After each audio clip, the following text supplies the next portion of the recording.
Yes, good evening everyone. आज की इस लेक्चर में छोटा सा वीडियो में हम डिस्कस करेंगे बहुत ही एक इम्पोर्टेंट टॉपिक।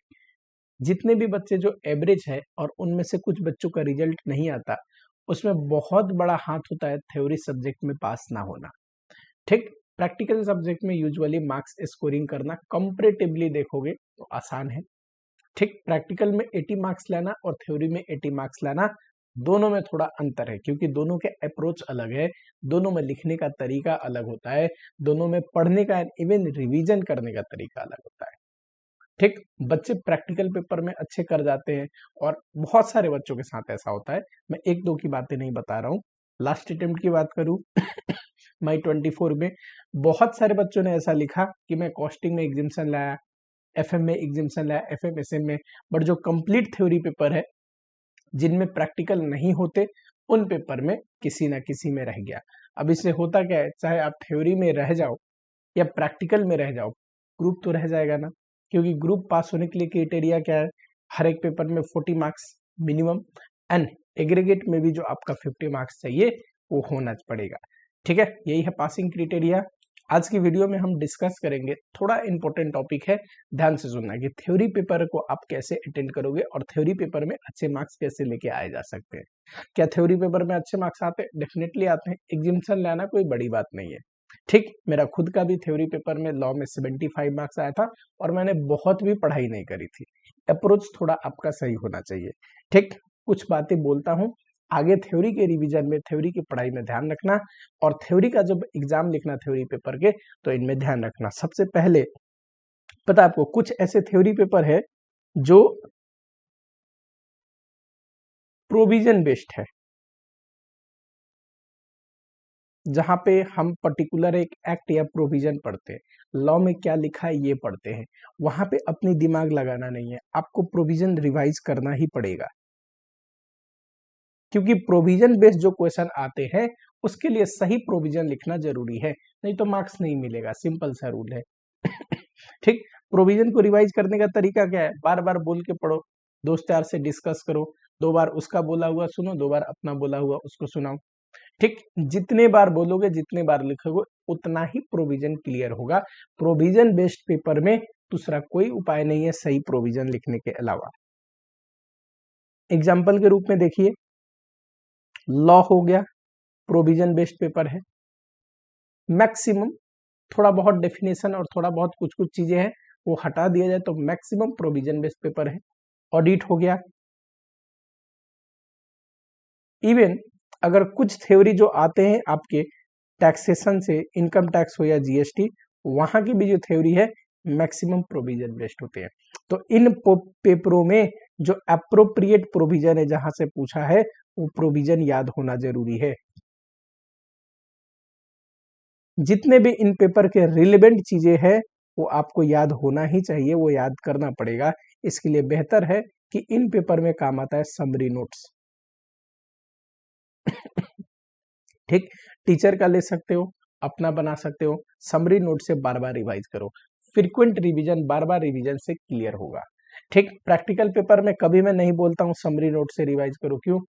अरे प्रैक्टिकल पेपर में कंसेप्ट कम है, उसको डेप्थ में जानने की जरूरत है और क्वेश्चन की वैरायटी वाइड रेंज है, तो उसमें बोला जाता है कंसेप्ट को डेप्थ में क्लियर करो और क्वेश्चन की स्कैनिंग करो। पर यहाँ पे ऐसा नहीं बोल रहा हूँ, यहाँ पे क्या बोल रहा हूँ, समरी रिवीजन जरूरी है बार बार। और साथ ही में एक चीज यहाँ पे भी ध्यान रखना है, क्वेश्चन की स्कैनिंग। प्रोविजन लाख याद कर लो, उस पे जो पास्ट में क्वेश्चन पूछा है एक नहीं देखा है तो क्वेश्चन पूछ भी दे तो थोड़ा बहुत अप्रोप्रिएट किस प्रोविजन पे पूछा है आपको याद नहीं आएगा। ठीक है, अगर क्वेश्चन मिनिमम डायरेक्टर पे है तो आपको क्लियर होनी चाहिए मिनिमम डायरेक्टर के बारे में लॉ में क्या लिखा है। फिर आप क्वेश्चन देखोगे कि ये क्या बोल रहा है और प्रोविजन के अनुसार क्या आंसर होना चाहिए लिखोगे। ठीक, तो प्रोविजन, उसके बाद क्वेश्चन में जो कंडीशन या फैक्ट दिया है वो क्वेश्चन क्या कहता है, उसके बाद कंक्लूजन। ये बड़ा सिंपल फॉर्मेट है पर सदियों से चला हुआ फॉर्मेट है और मार्क्स इस फॉर्मेट से मिलते हैं कि पहले प्रोविजन अप्रोप्रिएट लिखो, फिर जो क्वेश्चन कहता है उस बारे में डिस्कस कर दो कि प्रोविजन को ध्यान दिया जाए तो क्या होना चाहिए, सॉरी, एंड अंत में कंक्लूजन लिखो कि ऊपर के प्रोविजन को रेफर किया जाए तो क्या होना चाहिए। समझ में आया? अगर एजीएम पे क्वेश्चन पूछा है तो आपको जिस पॉइंट पे क्वेश्चन पूछा है ना, सिर्फ वही पढ़ लिखना है। प्रॉक्सी पे क्वेश्चन आया, प्रॉक्सी का प्रोविजन क्लियर होना चाहिए, और प्रॉक्सी पे क्वेश्चन आया तो प्रॉक्सी का ही प्रोविजन लिखना है, बहुत नहीं लिखना है। पहला पॉइंट तो यही मैं लिखवा रहा हूं कि आपको रिलेवेंट चीजें लिखनी है। 3 to 5 मार्क्स का अगर क्वेश्चन आता है तो कोई बच्चा अगर 2 पेजेस लिख दिया, कोई फायदा है क्या? नो।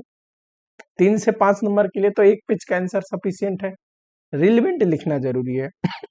ठीक है, जो जरूरत की चीज है, जिस टॉपिक से जिस प्रोविजन पे पूछा है, क्लिक करना चाहिए कि इस टॉपिक के ये प्रोविजन से पूछा है, सिर्फ वही आपको लिखना है।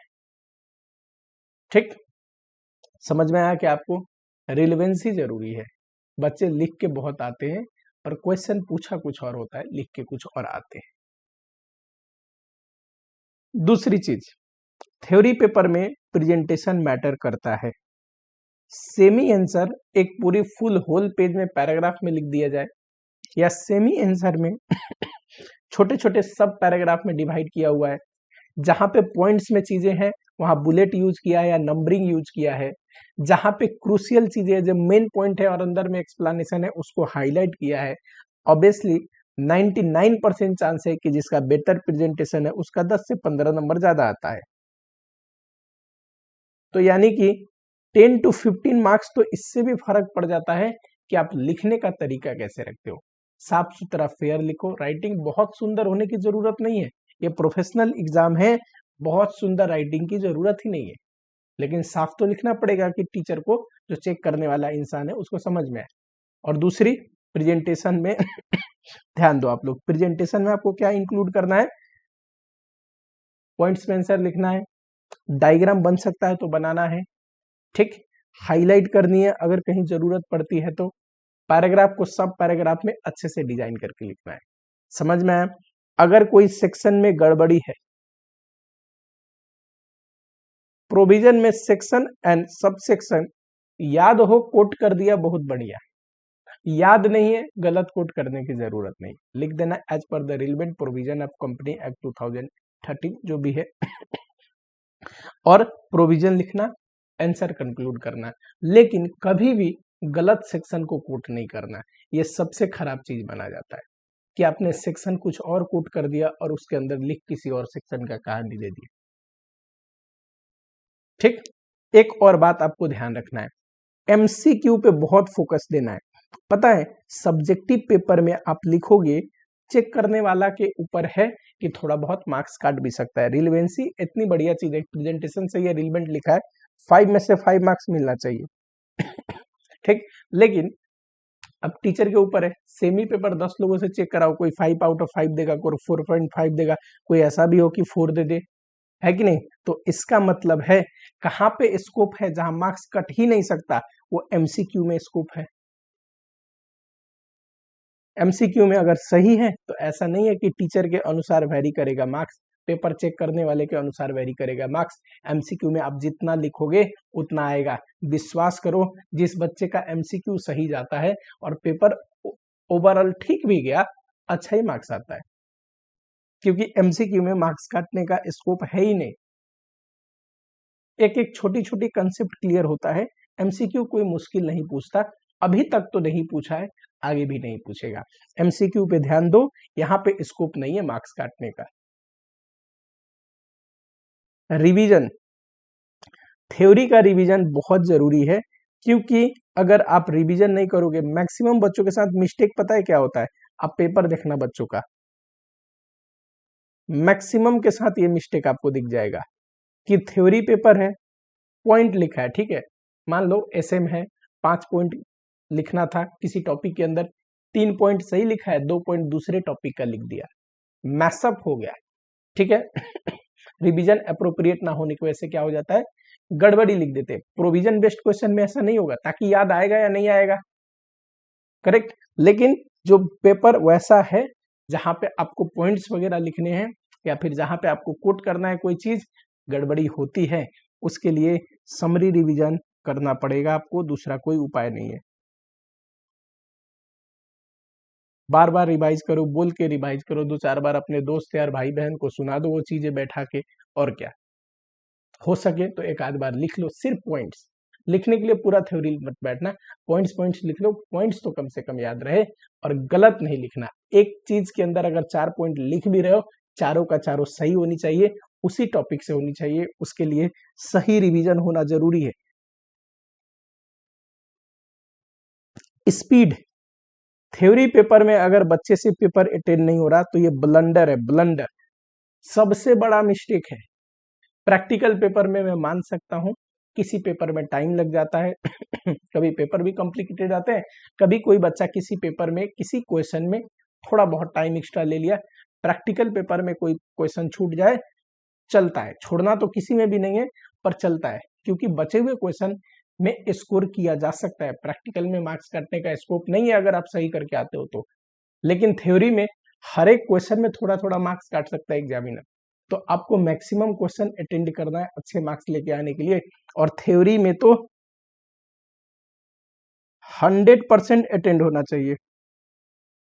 थ्योरी में अगर बच्चे से स्पीड की वजह से क्वेश्चन छूटती है तो ये बिल्कुल सही नहीं माना जाता।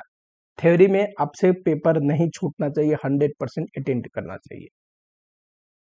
ठीक, रिवीजन शेड्यूल अपनी सही बनाओ, क्विक रिवीजन पे ध्यान दो रिवीजन करने टाइम ऐसा बुक को रेफर करो जहां पे कंसेप्ट के साथ उससे रिलेटेड क्वेश्चन भी हो, और क्वेश्चन भी साथ साथ देखो। ठीक, ओनली स्कैनिंग, लिखने की जरूरत नहीं, कभी कभी प्रैक्टिस करो लिखने की कि स्पीड रहनी चाहिए, स्पीड ही नहीं रहेगा क्वेश्चन अटेंड कैसे करोगे। ठीक, 2 चीज ध्यान रखना, साफ लिखना है, बहुत सुंदर राइटिंग होने की जरूरत नहीं है, इससे कुछ नहीं होता, साफ लिखना है कि पेपर देख के नीट एंड क्लीन और बढ़िया लगे, पढ़ने में समझ में आए। और दूसरा रिलेवेंट लिखना है जो रिलेवेंसी है ये सबसे मोस्ट इंपॉर्टेंट पॉइंट है, रिलेवेंट लिखना है। जिस टॉपिक पे क्वेश्चन है सिर्फ उसी टॉपिक के बारे में लिखना है, और क्वेश्चन का आंसर रेफर करना है, उसका टॉपिक का मीनिंग क्या है, ये क्या है, ये सब लिख के आप अननेसेसरी का अपना टाइम खा रहे हो, इससे कुछ एक्स्ट्रा मार्क्स नहीं मिलते। ठीक, रिलेवेंट पे फोकस करो, समझ में आ रहा है, इससे क्वेश्चन अटेंड करने में भी आसान होता है। थ्योरी पेपर में मार्क्स आते हैं, एमसीक्यू करेक्ट करके आना है, याद रहेगा। चलो मिलता हूं आप लोगों से नेक्स्ट वीडियो में, टिल वीडियो को एक लाइक कर दो, कोई डाउट है चैनल को सब्सक्राइब करो, ये है मेरा टेलीग्राम नंबर। ठीक, कोई भी डाउट हो मेरे सब्जेक्ट से रिलेटेड, कोई क्वेश्चन कोई कंसेप्ट में दिक्कत, आप मुझे मैसेज कर सकते हैं। जिन बच्चों का क्लास देखना हो, रेगुलर क्लासेस भी कोई बच्चा अगर लेना चाहता है ले सकता है, पढ़ाता कैसा हूं तो बेफिक्र रहो, कोई भी ऐसा कंसेप्ट नहीं पढ़ोगे जिसके पीछे का लॉजिक ना पता हो, एक भी चीज रटना नहीं पड़ेगा, याद नहीं करना पड़ेगा, इसकी गारंटी मेरी। ठीक, चलो मिलता हूं आप लोगों से नेक्स्ट वीडियो में, टिल ख्याल रखो अपना, पढ़ाई करते रहो।